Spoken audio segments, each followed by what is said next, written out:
बराती साना पूरी तोरी तोरी एकरा और के पेट नहीं भरे छ त मुंह नहीं दुखाई छ खाइए छ केहन खौखार छ के भूखा नंगा लोग आए हैं आपके दरवाजे पर सब 10 दिन से खाया नहीं है 10 दिन 10 महीना से नहीं खेने छ देखे छ एना खाए छ जना बाप जीवन में कहीं तरकारी भात के देखने नहीं हुए कहबे 10 दिन के भूखा ना राती भरवा पूरी तोड़ी तोड़ी खा अम्मोश वाला बुढ़वा के आनंद होय छ त कहबे पेट जब झरा तो बरती रे पेट जब झरा तो बरती रे कहाई माई रे पेट जब झरा तो बरती रे कहाई माई रे आज 10 दिन के भूखा बराती भरवा पूरी तोरी तोरी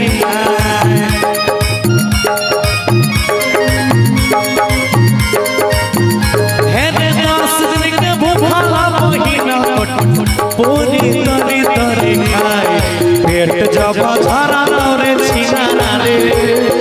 पेट जब झरा तोरे छिनारा रे करभी माई रे माई पेट जब झरा तो खेला रे करभी माई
हमरा मुकेश भैया के नाच में थोड़ा सा जितना खाए के छो खाई ले बोला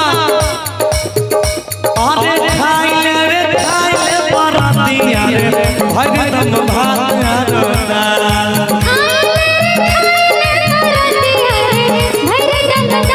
रे खाई ले पहिल कोटा भग दम भात रे आ खाई ले एकर बाद घर जैबी बराती रे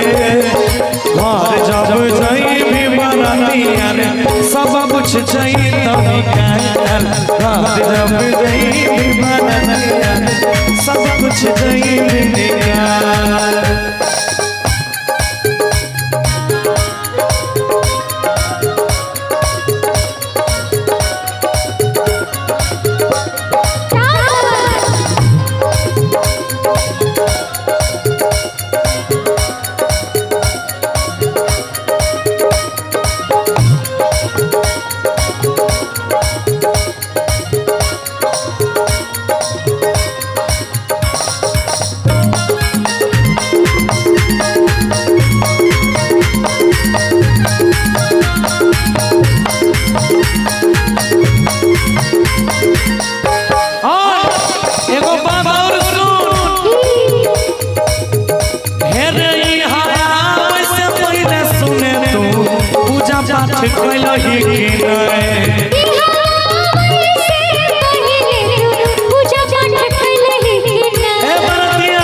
पूजा पाठ कैला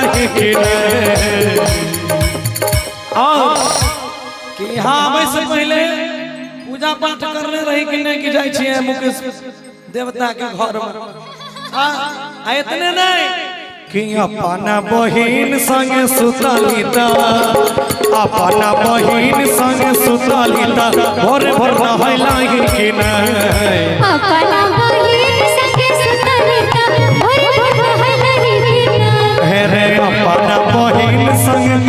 सुताली ता और बनाई लागी के अपना बहिन संग सुताली ता और बनाई लागी के ले अपना बहिन संग सुताली ता और हेलो ऐसे ही कि रहरी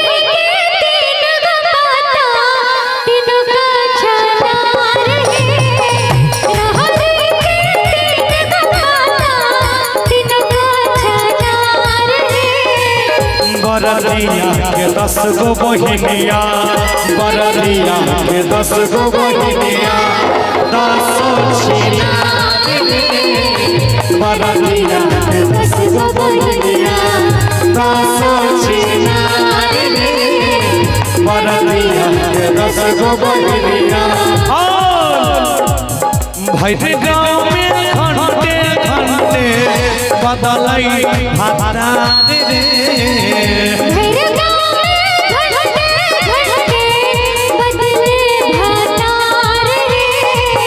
भैर गाँव में मिनटे मिनटे बदलई भाता रे समझी के 10 गो बहिनिया समझी के 10 गो बहिनिया 10 समझी के 10 गो बहिनिया 10 समझी के 10 गो बहिनिया हौ देखा देवलिया में काली खलहा तनी देखला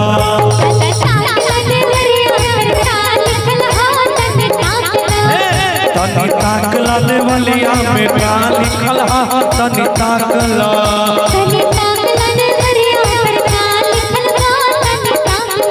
ओ ये लिखल हा कि भी लिखल हा किसी लिखल हा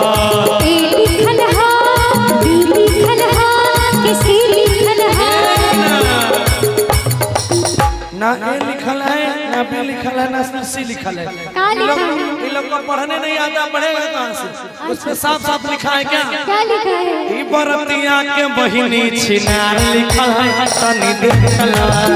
ई बरतिया के बहिनी छिनार लिखल है तनी देखला ई बरतिया के बहिनी छिनार लिखल है तनी देखला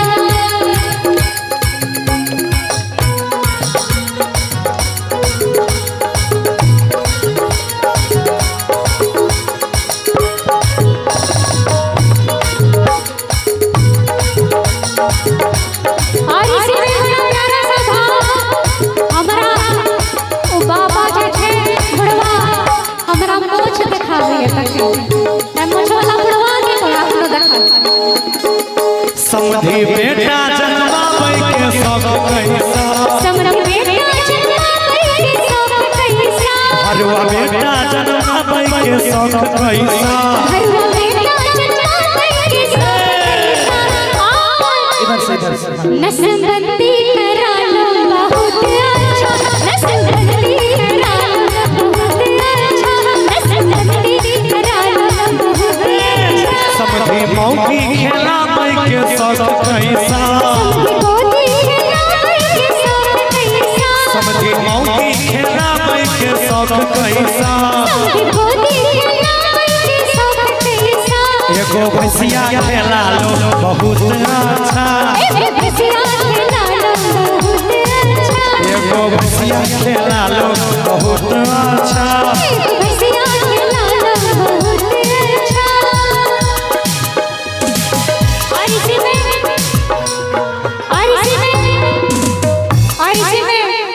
वाला बुढ़वा लेल कहबे हम अरे मोछवा बुढ़वा से ही ररत है माए बुढ़वा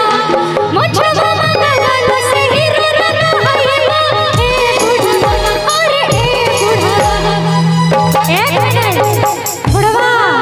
अहाँ जे दमकल जाय छिए मेहर पाऊ के न है माए बुढ़वा मेहर पाऊ के न है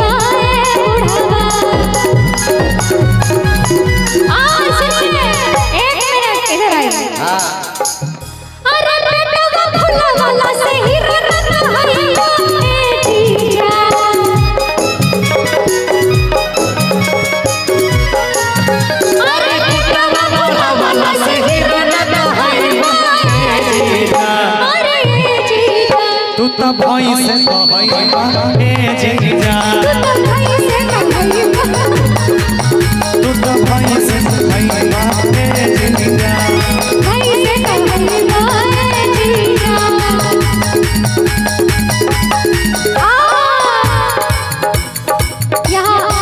सूट बूट में भी कुछ घराने लोग आए हैं तो उनके लिए भी कहूंगी क्या अरे कुट्टा बाबा हीरा लसे मर्द ना कहाई ए भरुआ अरे कुट्टा बाबा हीरा लसे मर्द ना कहाई ए भरुआ अरे भरुआ सुनिए मेरी बात कि यहाँ खाई छी मरत यार पूरी खेला करा तोरी तोरी ना आवाहा बहिन करे हो तो दूसरा संगे तोरी जोड़ा जोड़ी यहाँ खाई छी मरत यार पूरी खेला करा तोरी तोरी वहाँ बहिन मनाबै है तो दूसरा संगे जोड़ा जोड़ी अब मैं कुछ बोल रही थी मुझे बोल रही अरे कुट्टा बाबा हीरे लसे मर्द ना कहाई ए भरुआ अरे कुट्टा बाबा हीरे लसे मर्द ना कहाई ए भरुआ अरे ए भरुआ के बहिन में चले कहई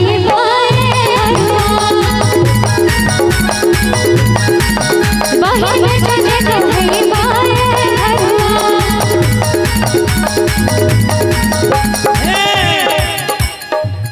गाय देला गई छलूती जनागे आगे में गाय देला गई छलूती जनागे आगे में गाय देला गई छर भरुआ जनागे आगे में किया भेजली बहिनी के तू किया भेजली बहिनी के तू नौवा के साग में किया भेजली